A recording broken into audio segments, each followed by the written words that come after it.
Yes, the defense calls Jodi Arias. Ms. Arias, please stand to be sworn. Raise your right hand.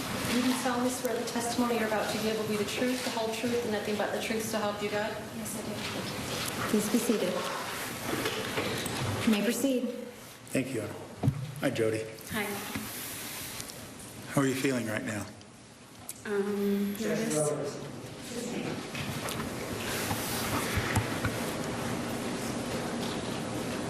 I want to ask you, well, let me ask you this. Is this a position you ever thought you would find yourself in, testifying here today? What's the objection? Relevance. Approach, please. All right, if you're just joining us, ladies and gentlemen, this is the moment of the case. Jodi Arias is on the witness stand. She's been called in her own defense. That's her mom in the gallery. The jury is in the jury box, and Jodi Arias has been sworn in to tell the truth, the whole truth, and nothing but the truth. And the question is, what are we going to hear? Well, we expect Gene Casares outside the courthouse in Phoenix, Arizona, for Jodi Arias to tell us a bunch of things, like what her relationship was like with Travis Alexander, the sexual deviancy, the abuse, and then ultimately self-defense. And they better preempt some of the prosecution in regard to that self-abuse and the abuse of domestic violence by Travis, and also the questions about the gun. She's got to answer them. Start talking about who you are and why you're here, okay? Okay. Did you kill Travis Alexander on June 4th, 2008? Yes, I did. Why?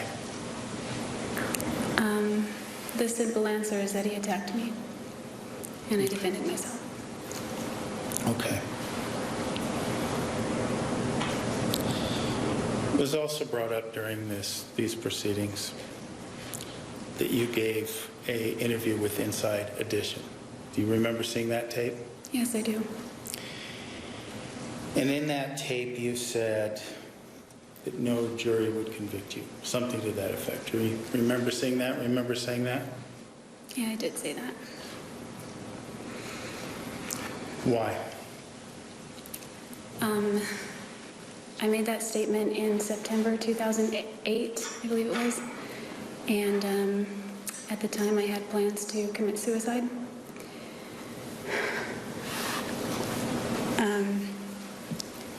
So I was extremely confident that no jury would convict me because I didn't expect any of you to be here. I didn't expect to be here, so I could have easily said no jury would acquit me either. I couldn't say that, though, because there was an officer sitting 5 feet behind me, and had I told them the reason no jury would convict me at that time, I would have been thrown into a padded cell and stripped down, and that would have been my life for a while until I stabilized. So I was very confident that no jury would convict me because I planned to be dead. Probably the most bitter words I'll ever eat. I'm sorry, what was that? I said those are probably the most bitter words I'll ever eat.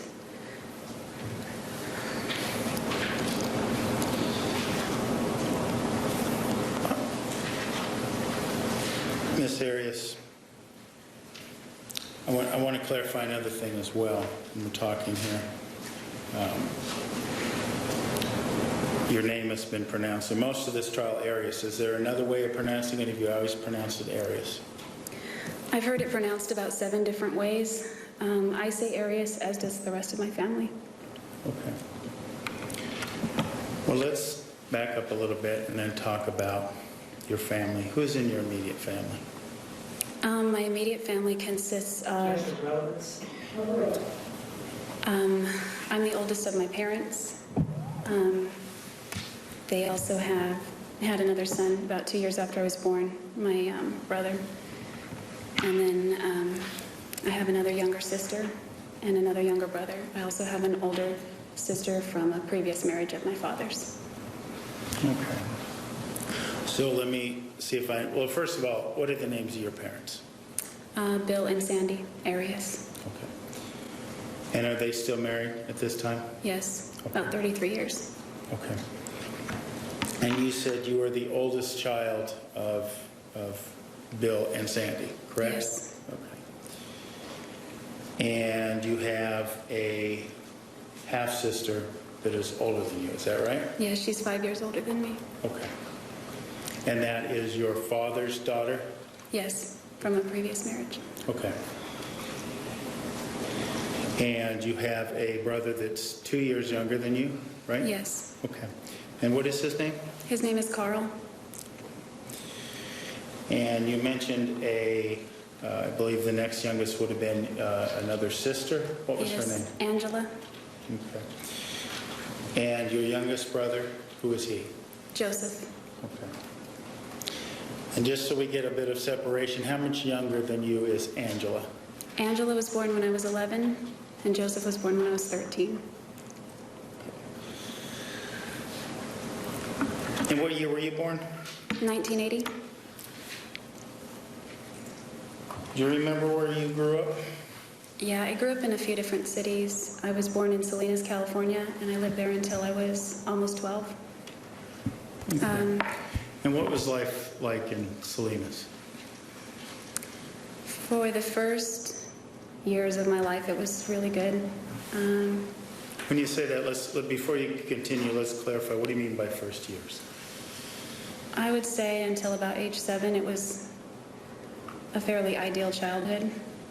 Okay, different people have different meanings when they say ideal, so why don't you describe for us what you mean by ideal childhood? I have predominantly positive memories of my childhood at that time. My brother and I lived when I was about 4 years old, we moved to a house in a cul-de-sac. We had the center lot, so it was a huge backyard, and we had a lot of places to play there. There were trees to climb. There were other kids in the neighborhood and in the cul-de-sac that we played with. We were close in age, so my family traveled a lot. We went camping. We went to all the theme parks in California. Did you go to school? Of course, yes, I went to school. And you went to grade school in Salinas then? Yes, I went to a private school for about 3 years and then a public school. Were you and Carl in school together, or did you go to different schools? We were in school together. I was held back in kindergarten, so even though we're 2 years apart, he was only 1 grade behind me. And tell us about your parents at that time, to your recollection. Were they both working? Was your mom at home? Tell us about that. Yeah, when I was younger, I remember my mom used to work. I guess she was working as a server with my dad. He owned restaurants my whole life. And then when I was around 11 or 12, she became a dental assistant. Okay. And you mentioned your life was, well, let me ask you a question. Do you remember what your interests were as a child? Yes, I had pets, cats, dog, fish. I had a rat. I loved animals. We had a lot of pets. My brother had frogs, things like that. We played a lot of hopscotch and two-square when we were younger. We went roller skating. They didn't really have rollerblades yet, or at least that we used. We rode bikes a lot. We did a lot of camping. I'm sorry, I kind of forgot the question. All right. Well, you're speaking very quietly. Are you nervous today? Yeah. Yes, I am. What's that? Yes. Okay. Very nervous. Could you do me a favor and pull the mic a little closer to you?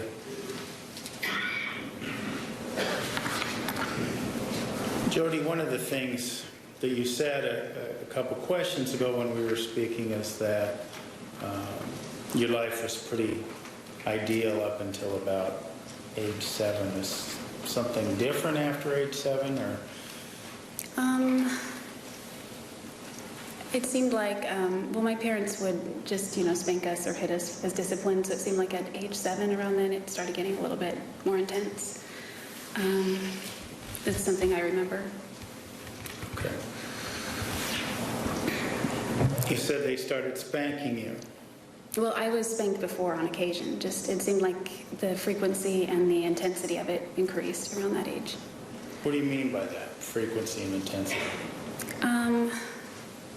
Well, just, there were, I think that's the first year my dad started using a belt. My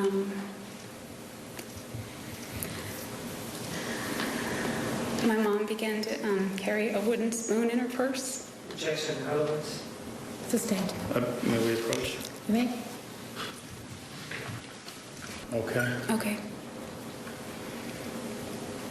You were just now telling us that your mother carried a spoon with her. What did she do with that spoon? It was a wooden kitchen spoon that she would keep in her purse, and if we were misbehaving, my brother and I, this was before Angela and Joseph were born, although it continued through that point. If we were misbehaving, she would use it on us. Sometimes she would pull the car over, and, you know, if we were just being brats or something. What do you mean by use it on you? She would hit us with it. She hit you hard? It felt pretty hard, yes. It left welts. It left welts on your body? Yes. When your dad hit you with the belt, did that leave welts on your body? Objection, lack of foundation. Time, date. Rephrase. You told us that your dad hit you with the belt Yes. after age 7. Yes. Did he leave welts? He didn't leave welts as often as my mom. She also used a belt. My dad was very intimidating, so I don't think he needed to hit us quite as hard to get the point across. My mom didn't carry that fear factor with her, so I think she used more force. So her blows felt a lot worse, actually. Physically or emotionally? Both. You loved your mother? Yes. And I she did. hit you? Yes. You said that these were frequent, these incidents where your mother would hit you, they were frequent and intense. I think those are your words, right? They were definitely intense, but they increased in frequency Okay. as I got a little older. Can you discern for us how many times a week your mother would beat you with this spoon? I don't recall how many times particularly, but it seemed like it could go anywhere from 4 times a week to once every 2 weeks. It just depended. Okay.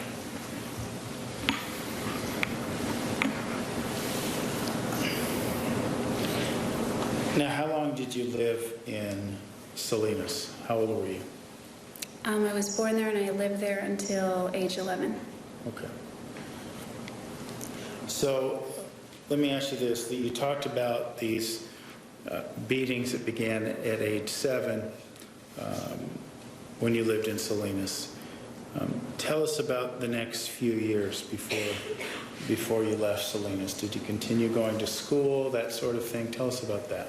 Yes, I went to a public school, had a lot of friends. My brother was at that school too, and he had his own circle of friends. And we would just do things together, school activities, after-school activities.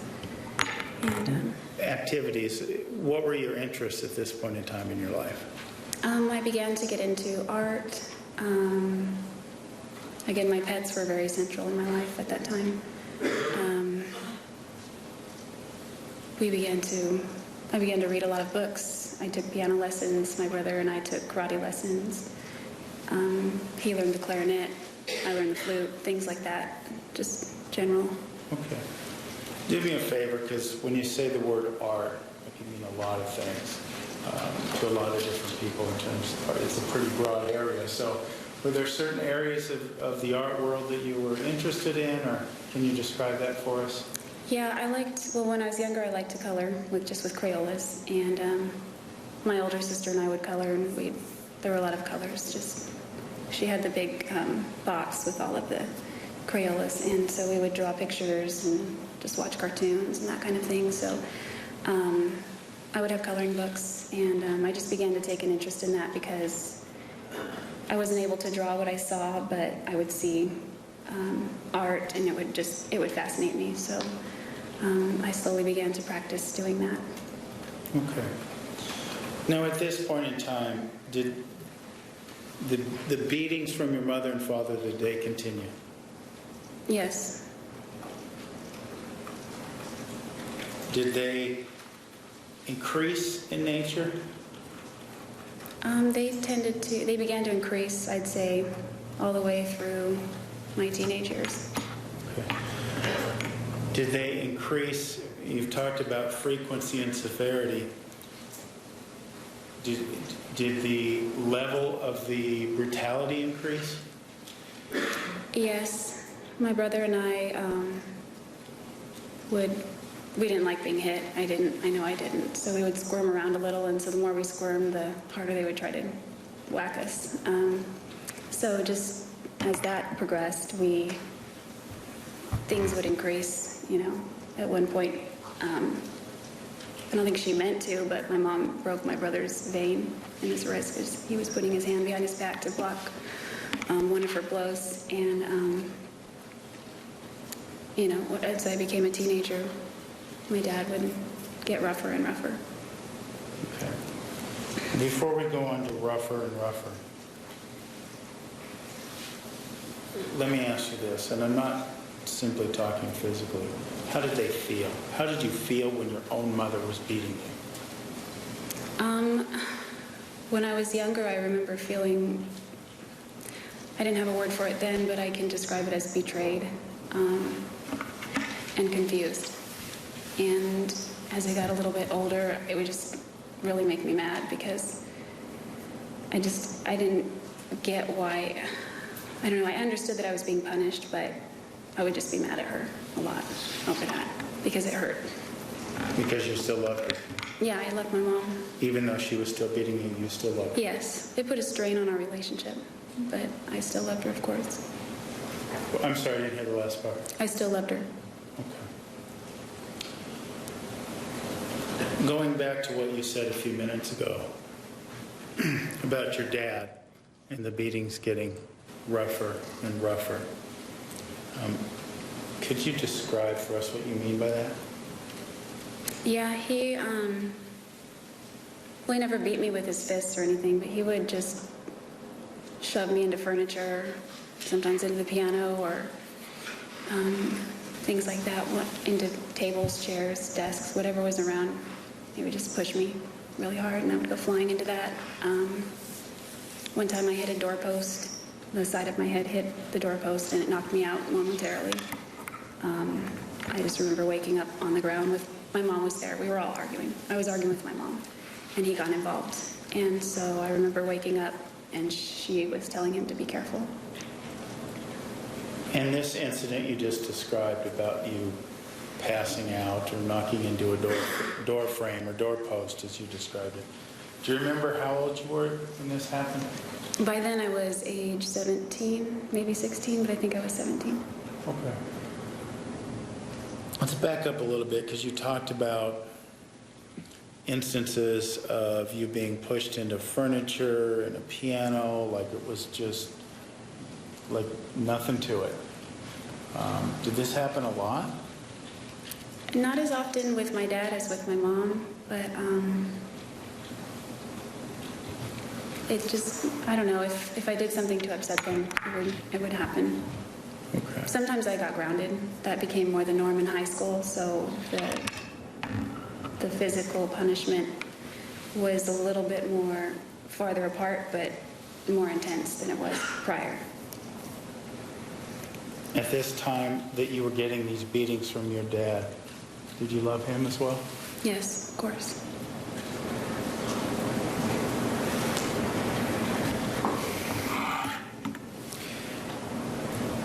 In this time period now, you said you moved from Salinas about age 11?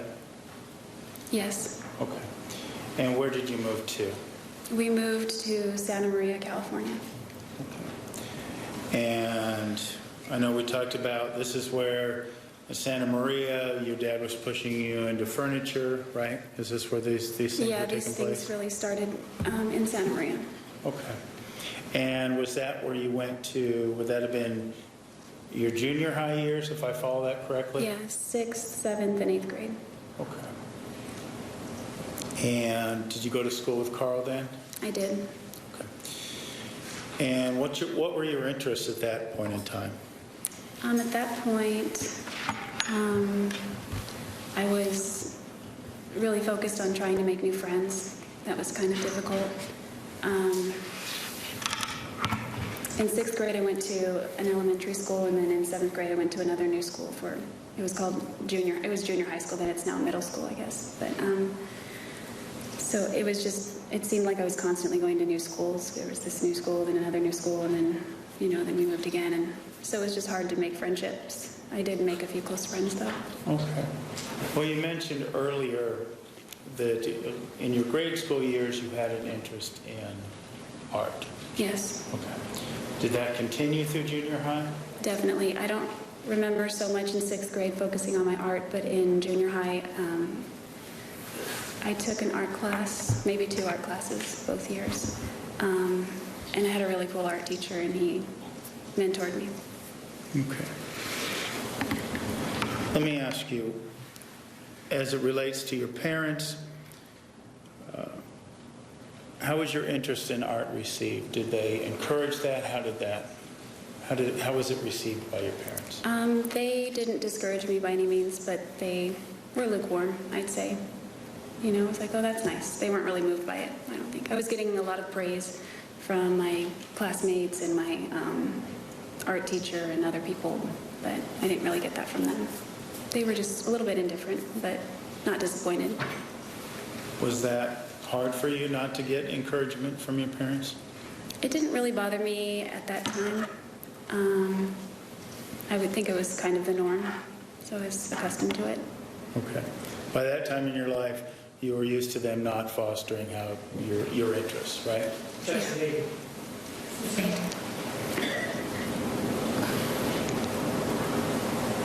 Let me ask you this. Did your parents ever show any interest as you were growing up in your artwork? Did they ever foster your interest in art?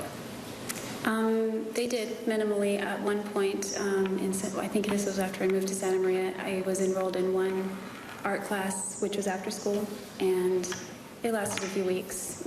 I created a few pieces, a few projects, and I remember other family members being more encouraging. I have a cousin who's a very accomplished artist, and he complimented my work, and that was in the presence of my parents, so Okay. they never really went out of their way to, display it or anything like that, but I don't know. All right. And where did you go to high school? I went to high school, after 8th grade, we moved to Northern California, to Yreka, and I went to Yreka Union High School. I'm sorry, I didn't hear you. You said It's Yreka called, something. at least when I was there, it's called Yreka Union High School. Okay. And I'll ask this because it's different in different places. What grades were you in when you entered Yreka High School? That school is grades 9 through 10. I'm sorry, 9 through 12. Okay. So what years then did you enter? Did you enter in your freshman year or later? Freshman year. Okay.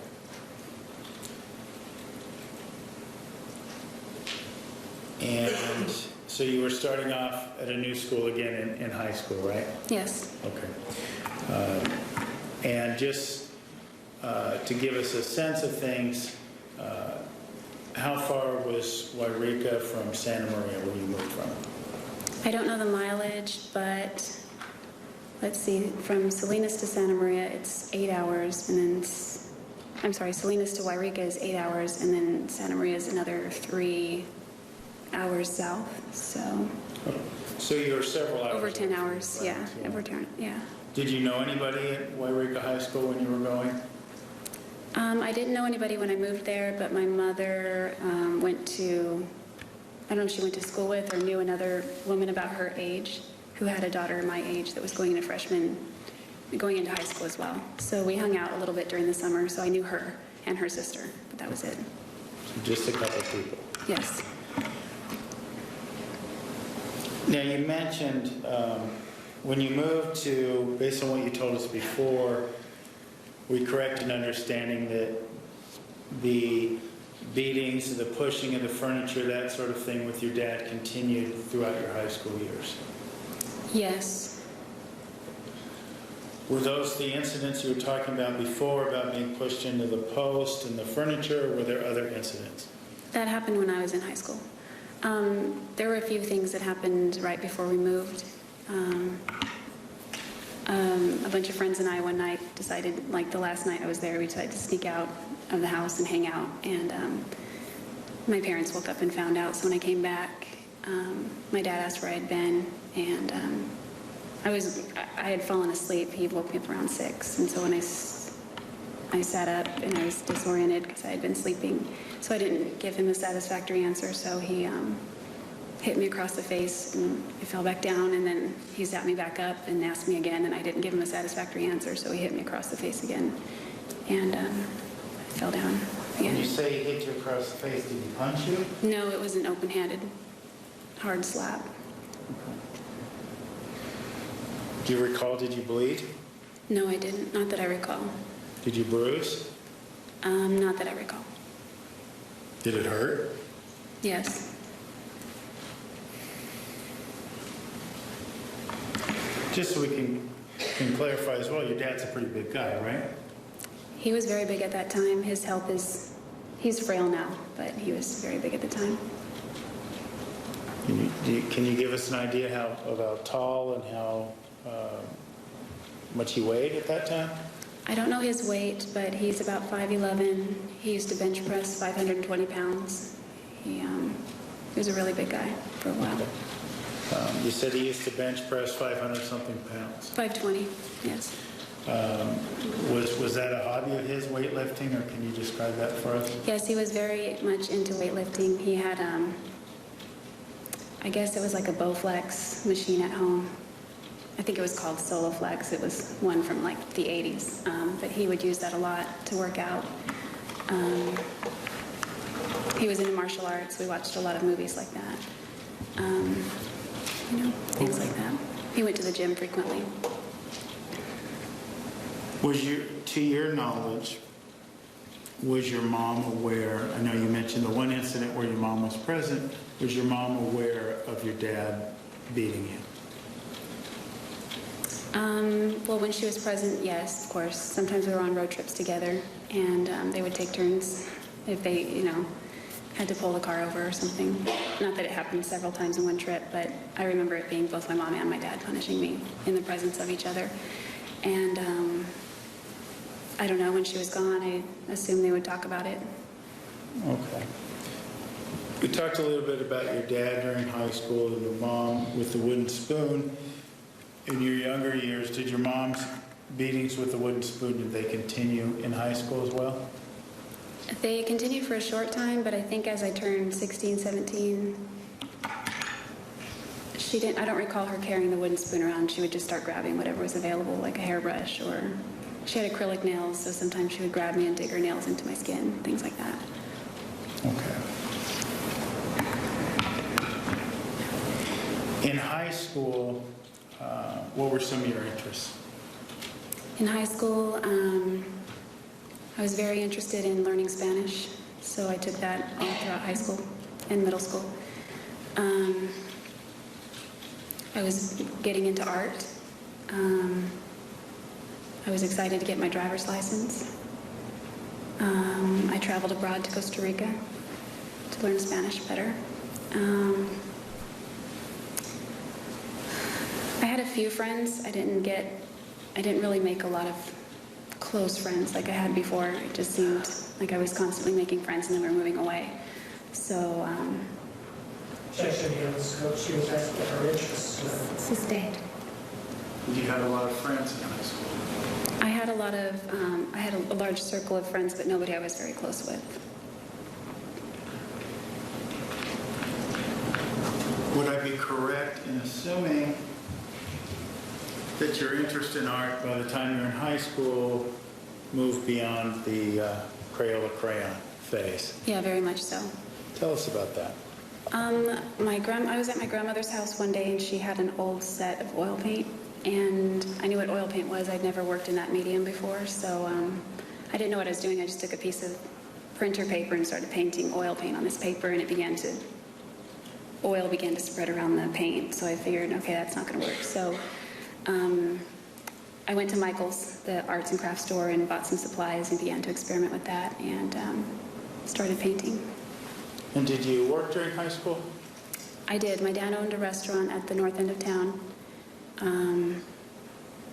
It's now a Mexican restaurant, but he owned it then, and I would work as a server there from the time I was a freshman on through, I think, 96 or 7 when he closed it. So you started working in 9th grade. How old were you in 9th grade? In 9th grade, I was 15. And was there a certain amount of days you worked while you were in high school? He put me on a few afternoons and the weekends. Okay.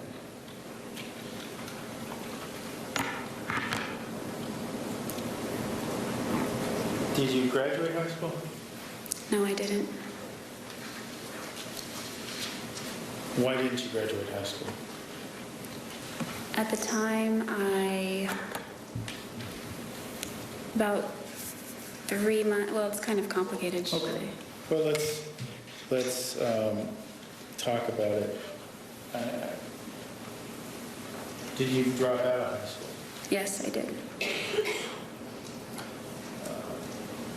Where were you living at the time that you dropped out of high school?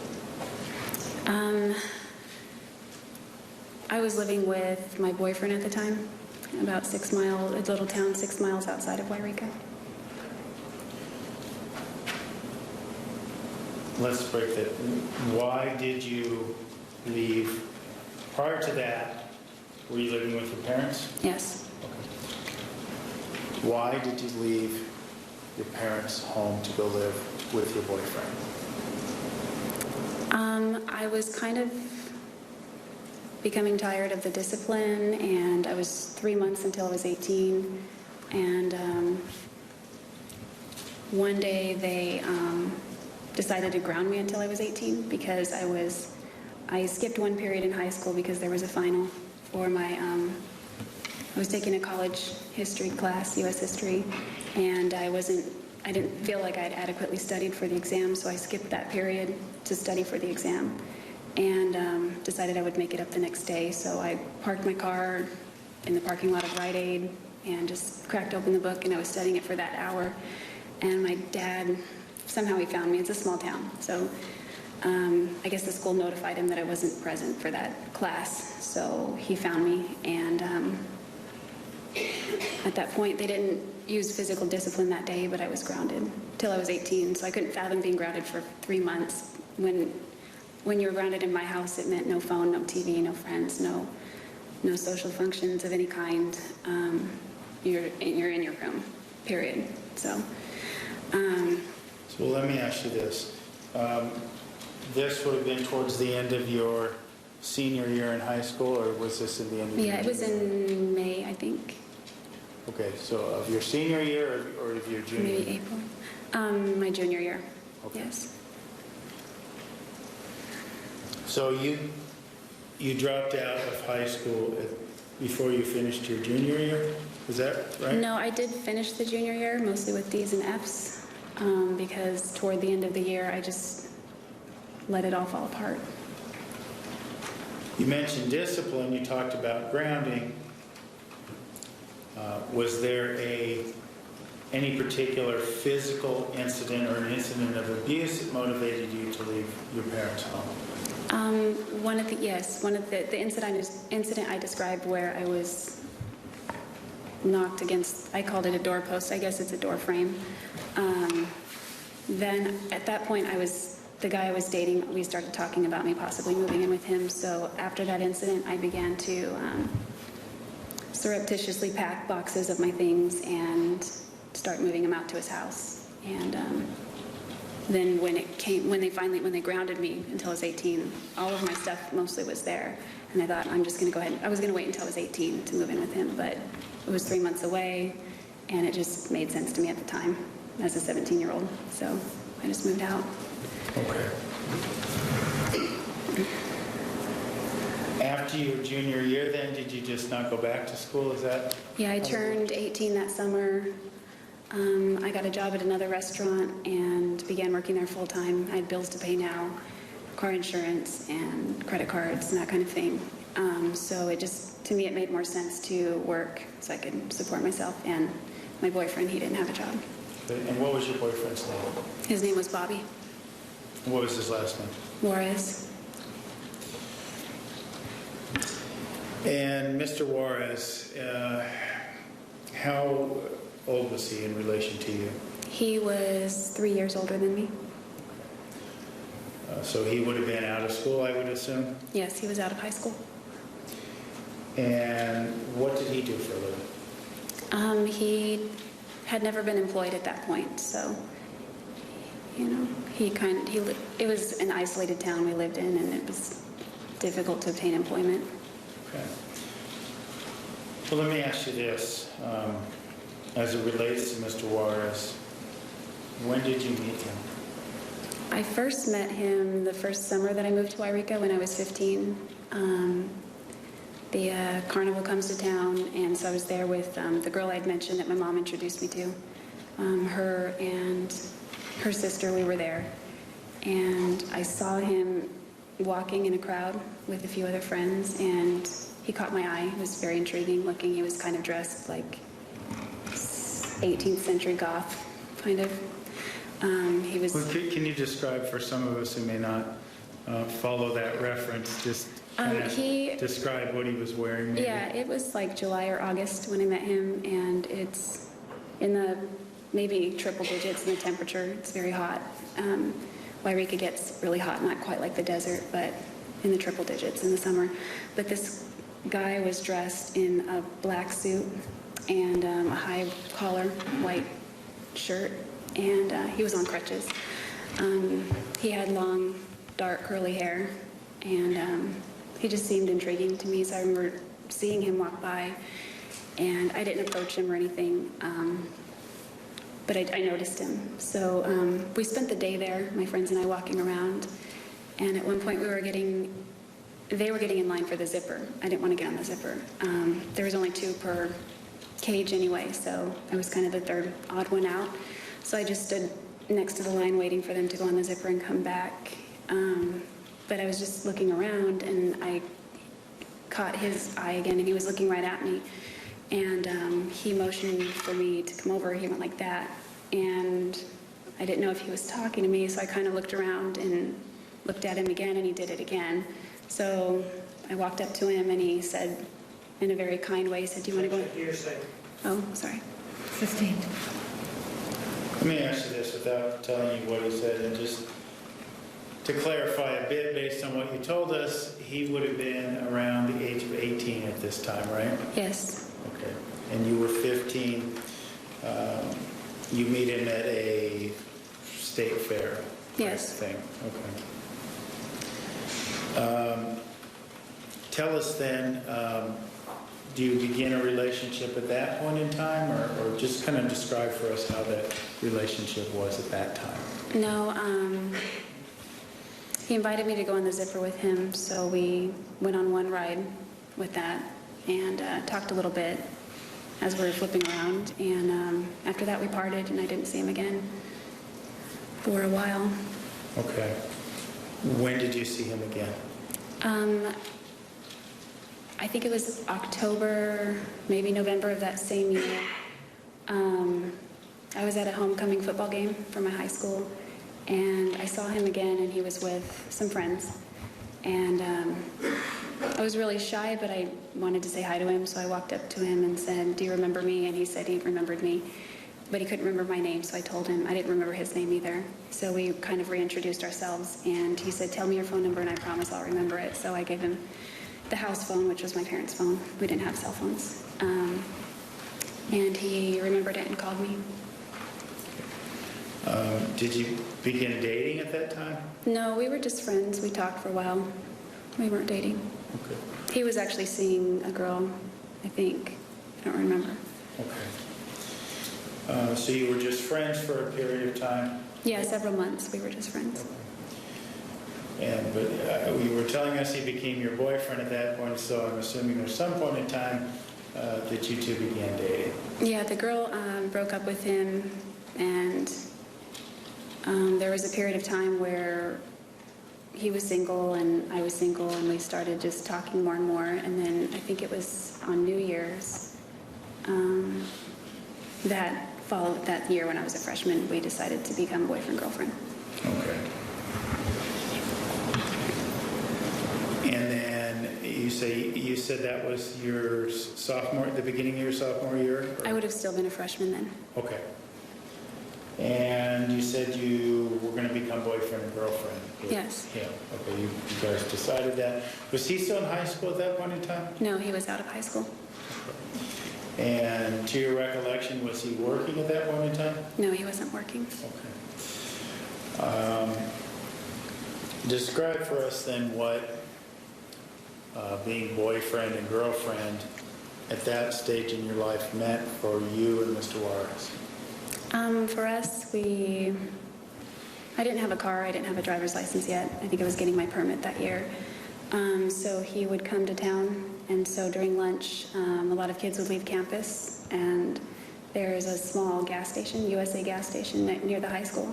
So I would walk down there, and he would be there. There was an arcade there, and he really liked video games, so we would meet there and just hang out, hold hands, that kind of thing. Okay. How long at this point in time,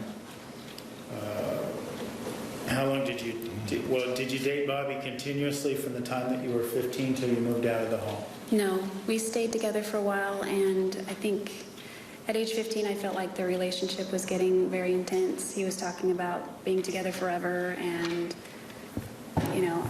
I loved him, but I didn't feel like I was in love with him, and I knew at age 15 there's no way I could decide who I wanted to spend the rest of my life with at that point. So he wanted to move to San Francisco, and he had all kinds of wild ideas, they seemed fun, but they were just not where I was. So at that point I broke up with him.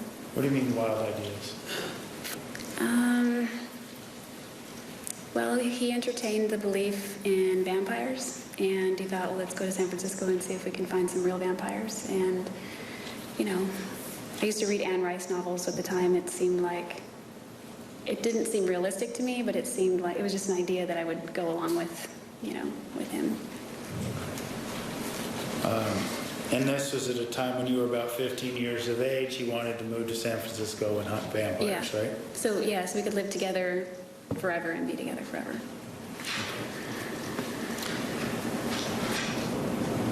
Was there a certain point in time then when this was going on and you said it was getting too intense for you? Did you and Mr. Juarez break up? Yes. It was one afternoon. I broke up with him on the phone. I don't know where my parents were, but my Aunt Lisa was at the house. She was picking my brother and I up. I was having this conversation with him. He was very upset. And Lisa wanted us to leave. She wanted to take us. We had to go somewhere with her. So I didn't have time to stay on the phone with him for a long time and talk through it with him. So I had to sort of abruptly end the phone call shortly thereafter, and it was, I don't know, I guess he didn't take that well. What do you mean by you guess he didn't take it that well? I found out a few years later that he... Objection, Pearson. Approach. Let's go back inside the courtroom. Reiterate that. So, at the time I was non-denominational Christian, and this seemed important. So I thought that Bobby should know about it, because at the time he wasn't religious, and he was uncertain about his spirituality, at least when I last had known him. So to me it was important that he at least hear that information, so he could make a decision for himself. So I made contact with him again and called him in, I think, mid-September 2007. Okay, I'm sorry, 1997. Just so we're clear, in terms of your high school years, how long of a break, I guess, was there between this phone call that you made to break up with Mr. Juarez and the phone call you made to recontact him? How long of a break was there in between those two? I'd say, let's see, maybe 19 months. So you make this phone call to Mr. Juarez, and you said this was in 1997? Yes. Okay. And where would you have been in school then? Would you be in junior year? Or? I was just starting my junior year. Okay. And subsequent to this phone call, did you begin to remain a friendship with Mr. Juarez? Tell us about how that evolved. Well, when I first called, he answered the phone. I could recognize his voice. And I said, "Is Bobby there?" And he said, "Yeah, who's this?" And I said, "Jodi." And I immediately heard a click. So I left it alone, and I thought, okay, because our last phone call some years back didn't end well. And so the next night I tried one more time, and the same thing happened. So I left it alone. And about... Well, let me ask you this before we continue. You mentioned that Wairika was a pretty small town, right? Yes. Okay. You never ran into Mr. Juarez in between these two phone calls? No, he didn't live in Wairika. He lived in Montague, which is 6 miles from Wairika. It's even smaller. I think there's about 1,000 people in that town. Okay. But never during this time did you run into him at all? No. Okay. And I'm sorry, you had talked about you had called him a couple times, you hear the click on the other end of the phone. How does the relationship progress from that point? I don't know how many days later. It was under a week, maybe 4 days, maybe 5 days. I was on the phone with a friend of mine, and we were talking, and I heard the call waiting beep, so I clicked over, and I heard someone say, "Is Jodi there?" And I recognized his voice, so I clicked back over and said, "I have to call you back." So I clicked back over, and we started talking again. Okay. Did you, after that conversation, did you become friends again? Did you start dating again? Just describe that for us. Yeah, I felt kind of silly explaining to him why I was calling him, especially knowing that his religious beliefs at that time were not really defined. And I kind of expected him to laugh at me, but it was important to me. So I told him the reason I was calling, and Overruled. You may continue. he expressed appreciation for that, which surprised me. We just sort of picked up from there and began talking again. Does talking mean dating? No, not yet.